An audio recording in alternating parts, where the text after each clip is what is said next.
Assalamualaikum warahmatullahi wabarakatuh. Alhamdulillahi rabbil alamin. Wabihi nasta'inu ala umuri dunia waddin. Salatu wassalamu ala ashrafil anbiya'i wal mursalin. Wa ala alihi wa sahbihi ajma'in. Ma'asyiral muslimin rahimakumullah. Para pendengar radio yang berbahagia, Alhamdulillah kita masih diberikan oleh Allah kesempatan berjumpa dengan bulan Ramadan tahun ini dalam keadaan sehat walafiat. Dan bagi yang Allah uji dengan rasa sakit, mudah-mudahan Allah berikan kesembuhan dan pahala atas sakitnya itu. Salawat beriring salam semoga senantiasa tercurahkan kepada baginda besar Nabi Muhammad SAW, para sahabatnya, para keluarganya, dan kita sebagai umatnya mudah-mudahan di akhirat nanti mendapatkan syafaat dari baginda besar Rasulullah SAW. Bulan Ramadan adalah bulan yang penuh berkah. Banyak sekali keberkahan yang Allah berikan di bulan Ramadan.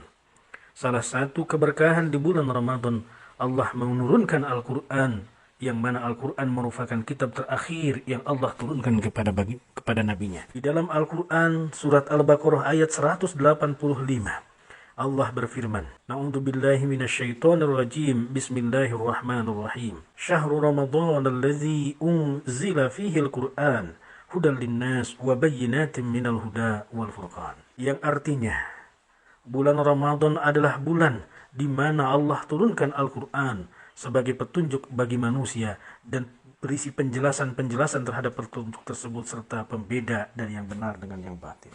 Bulan Ramadan adalah bulan Al-Quran, di mana Al-Quran telah diturunkan oleh Allah di bulan itu. Para ulama menyebutkan bahwa kalaulah kitab-kitab Allah yang lainnya seperti Jabur, Taurat, dan Injil Allah turunkan secara sekaligus, Al-Quran itu berbeda. Ibnu Abbas menyebutkan bahwa Al-Quran pertama diturunkan secara sekaligus, yaitu pada malam Lailatul Qadar, yakni diturunkan dari Lauhul Mahfuz ke Baitul Izzah secara sekaligus, daf'atan wahidatan, secara sekaligus. Lalu dari Baitul Izzah ke bumi, Al-Quran diturunkan secara bertahap selama 22 tahun 22 bulan. 22 hari munazzaman. Yang pertama turun adalah surat Al-Alaq, dan itu ada pada tanggal 17 Ramadan. Jadi kalau 17 Ramadan adalah awal turunnya Al-Quran dari Baitul Izzah, Ramadan di mana Al-Quran diturunkan, ini mengindikasikan agar kita memiliki perhatian yang luar biasa kepada Al-Quran di bulan Ramadan. Dalam sebuah hadis Rasulullah menyebutkan bahwa setiap bulan Ramadan Jibril turun untuk mengecek hafalan Rasulullah terhadap Al-Quran. Dan di Ramadan terakhir di mana Rasulullah dicabut nyawanya oleh Allah, maka itu Jibril turun sampai 2 kali. Banyak sekali hadis-hadis yang menegaskan keutamaan kita membaca Al-Quran. Oleh karena itu maka kita harus menggunakan bulan Ramadan ini dengan sebaik-baiknya, diisi dengan membaca Al-Quran.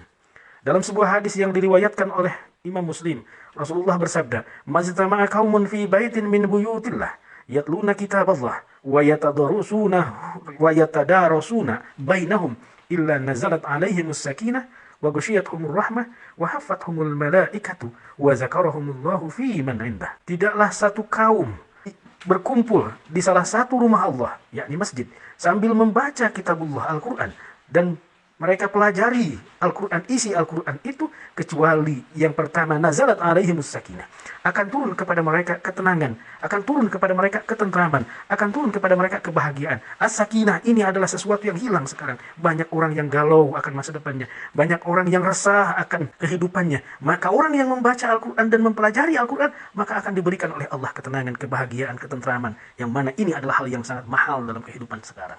Di samping diturunkannya ketenangan, dia pun akan diliputi oleh wa ghasyiyatuhumur rahmah. Yang kedua, dia akan diliputi kasih sayang Allah. Sungguh bahagia orang yang dikasih sayang oleh Allah. Selanjutnya, wa haffathumul malaikah. Ia dinaungi oleh malaikah. Hidupnya akan senantiasa ada di jalan kebenaran. Hanya orang-orang yang hatinya dibersihkan, dinaungi oleh Allah, dia akan senantiasa ada di dalam jalan kebenaran, karena dia dituntun oleh para malaikat. Wow. Wa zakarahumullahu fi man indah. Allah akan menyebut orang-orang tersebut di malaikat. Allah banggakan orang-orang yang membaca Al-Quran itu di kalangan malaikat-malaikat Allah. Itu satu hadis tentang keutamaan membaca Al-Quran. Selanjutnya dalam sebuah hadis yang diriwayatkan oleh Ibnu Mas'ud, beliau bersabda, qala Rasulullah sallallahu alaihi wasallam, man qara'a harfan min kitabillah falahu bihi hasanah. Barang siapa yang membaca satu huruf dari kitabullah, maka dia dengan huruf itu mendapatkan satu kebaikan. wal hasanatu bi asyri amsalihha. Satu kebaikan akan dibalas dengan 10 kebaikan yang sebandingnya. La aqulu alif lam mim harfun.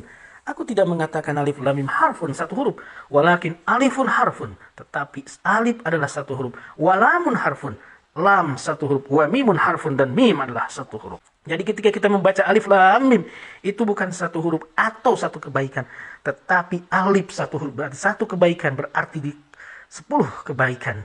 Jadi alif lam mim itu ada 3 huruf, 3 kebaikan dikalikan 10 menjadi 30. Kita bayangkan jika kita membaca Al-Quran 1 lembar, 2 lembar.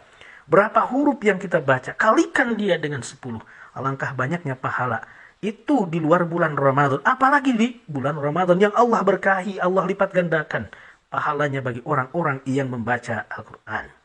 Di dalam hadis yang lain Rasulullah bersabda dari Abi Umamah radhiyallahu anhu qala sami'tu Rasulullah sallallahu alaihi wasallam yaqul iqra'ul Qur'an, bacalah Al-Qur'an, padahu fa innahu, karena sesungguhnya orang yang membaca Al-Qur'an ya'ti yaumal qiyamati syafi'an li ashabi. Karena orang yang membaca Al-Quran, maka Al-Quran akan mendatanginya pada hari kiamat, syafi'an li ashabi, maka dia akan memberikan syafaat, maka dia akan menjadi pembela bagi orang-orang yang menjadikan Al-Quran sebagai temannya. Jadi jadilahkanlah Al-Quran sebagai tempat teman kita, tempat kita mengadu, tempat kita berkeluh kesah. Carilah hiburan itu di dalam Al-Quran. Al-Quran akan menjadi suatu saat di hari kiamat di mana kita dalam kondisi sangat membutuhkan pertolongan, Al-Quran akan menjadi pembela kita. Dia akan menjadi penolong kita. Oleh karena itu di bulan Ramadan ini banyak-banyaklah membaca Al-Quran. Terakhir hadis dari Utsman bin Affan radhiyallahu anhu qala Rasulullah sallallahu alaihi wasallam khairukum man ta'allama al-Qur'an wa 'allamah. Orang yang terbaik adalah orang yang mengajarkan Al-Quran dan orang yang belajar Al-Quran dan orang yang mengajarkan Al-Quran. Sebaik-baik manusia adalah orang yang mempelajari Al-Quran dan dia mengajarkannya. Bahkan ada sebuah hadis yang menyebutkan orang yang membaca Al-Quran wa yata'ata, dan dia terantuk-antuk dan dia terbata-bata dalam membacanya, falahu ajran, maka dia akan mendapatkan 2 pahala.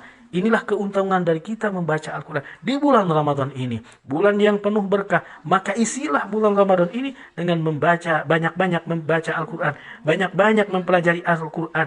Membaca isinya juga kandungannya. Lalu kemudian Al-Quran itu kita terapkan sedikit demi sedikit dalam kehidupan kita. Sehingga kehidupan kita akan senantiasa ada dalam lindungan Allah Subhanahu wa Ta'ala. Kehidupan kita ada dalam cahaya dari Allah sehingga kita terhindar dari keburukan-keburukan dalam kehidupan ini. Mudah-mudahan sedikit singkat khutbah atau sedikit singkat kultum ini bermanfaat khususnya bagi saya pribadi dan umumnya bagi para pendengar sekalian. Demikian khutbah singkat. Wassalamualaikum warahmatullahi wabarakatuh.